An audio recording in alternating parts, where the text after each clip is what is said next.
Realizing the drawer is as empty as her bank account, she instinctively calls the butler, but the normally obedient butler is fed up with her last-minute requests.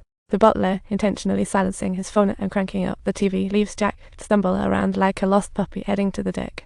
In the expensive leather couch, he finds his lifeline. Then, the yacht rocks wildly with the waves. Jack loses his balance and tumbles down, shouting, "Help me." But inside the cabin, the captain is lost in his own party, the crew drowned in a loud TV, and his epic return has turned into a snooze fest. No one notices the billionaire has vanished. Fortunately, the waves toss Jack onto the beach, but not before giving his head a not-so-gentle welcome. His memory is completely washed away like a bad sandcastle, leaving him clueless about his identity and destination. His disheveled look tugs at the heartstrings. It doesn't take long for the cops to notice him, and when they ask him questions, he panics and bolts like a cartoon character.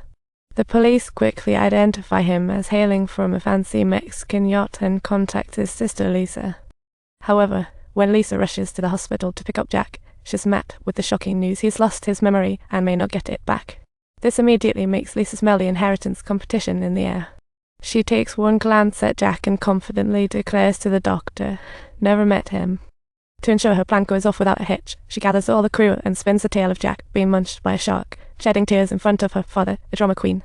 Little does she know, Jack's fate is about to take a wild turn with Annie holding the rein. When Annie sees the hospital's missing person notice, her inner Avenger ignites. She's ready to flip the script. She plans to show this wealthy brat what life's really like, and with her friend's help, she uncovers a stash of fake ID to prove that the amnesiac guy is her husband. Although Jack doesn't know who he is, his sixth sense kicks in and says, this woman is definitely not his wife, but what stranger she seems to know about his mouse tattoo on his butt. The once mighty rich kid finds himself as the man of the house in an elaborate plot, but what he didn't expect was, the house is tiny and run down. Two adorable girls greet him by shouting, "Oh Dad, so glad you're okay." That's when Jack realizes he somehow acquired 3 daughters with his wife. He can't help but wonder how these 3 girls bear no resemblance to him or his dear wife. We had trouble getting pregnant, so we used a sperm donor, him style. That doesn't change a thing, you're still their father. Ironically, she's not just broke, she's a chronic low-wage worker. To make ends meet, she juggles multiple jobs, and she just can't accept this harsh reality. She's sure this woman isn't her wife. When the mom and girls aren't looking, she sneaks out the window. But Annie and the kids are monitoring her every move. She's left with nowhere to go but back to that crumbling shack. Annie finds her some oversized clothes, and before Jack can react to the size, she's rushing him to whip up dinner. Jack, who is as kitchen savvy as a cat in water, doesn't even know how to turn on the stove. After hours of trial and error, he finally manages to boil a pot of noodles, only to have it all blow up in his face. Instead of comfort, Anna's pushing him to clean up the mess. After a long day, Annie won't let him sleep in the bedroom, putting him in the storage closet instead, where he's left to bond with the mosquitoes and deal with his issues through empty bottles. Annie explains to Jack about her agreement with a mysterious benefactor, 30 days of no fish to win a boatload of dough. She can't even touch the comfy sofa. At the crack of dawn, a rusty work truck is waiting outside for him. The foreman is actually the husband of Anna's best friend, roped in to help with this wild scheme.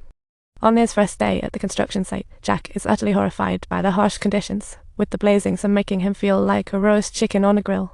The scorching sand feels like walking on a hot plate, and the mocking looks from the workers are like daggers into his bride. As the sun sets, the clean-cut foreman drops her home, his clothes smeared with sweat and dirt. This creates a stark contrast between wealth and wreckage as he drags his sore body home. Collapsing helplessly on the couch, he barely has a second to wash away the day's fatigue when Annie hands him a shopping list that could rival a phone book. Despite his reluctance, he obeys Annie, yet no one notices responsibility etched into his heart. Fancy cars and private jets, that seaside mansion is what he really deserves. What puzzles him more is the bizarre dynamic with his wife, no intimacy, no shared experiences. Everything feels fabricated, yet compared to most, Jack is relatively lucky. He has a beautiful, devoted wife and 3 adorable daughters. He should be like a real man, shouldering family duties instead of plotting escape routes. But the more the girls don't want to be at home, the more Jack reassesses his role in this family. No matter how late it is, he brings home Anna's favorite food, and watching her study hard melts away his frustrations. He silently vows to take care of this family and give Annie more time to prepare for her nursing exam. This once arrogant rich kid has undergone a subtle transformation without even realizing it. His considerate actions bring warmth to Annie and a long-lost fatherly love to his 3 daughters. When he receives his first ever paycheck, the sense of achievement is a joy the once pampered prince could never understand. In this rundown shack, within this fabricated family, he discovers the most authentic version of himself. One day, Jack returns early, seeing his daughter daydream in the sunset-lit grass. Don't forget to subscribe to our channel for more exciting content.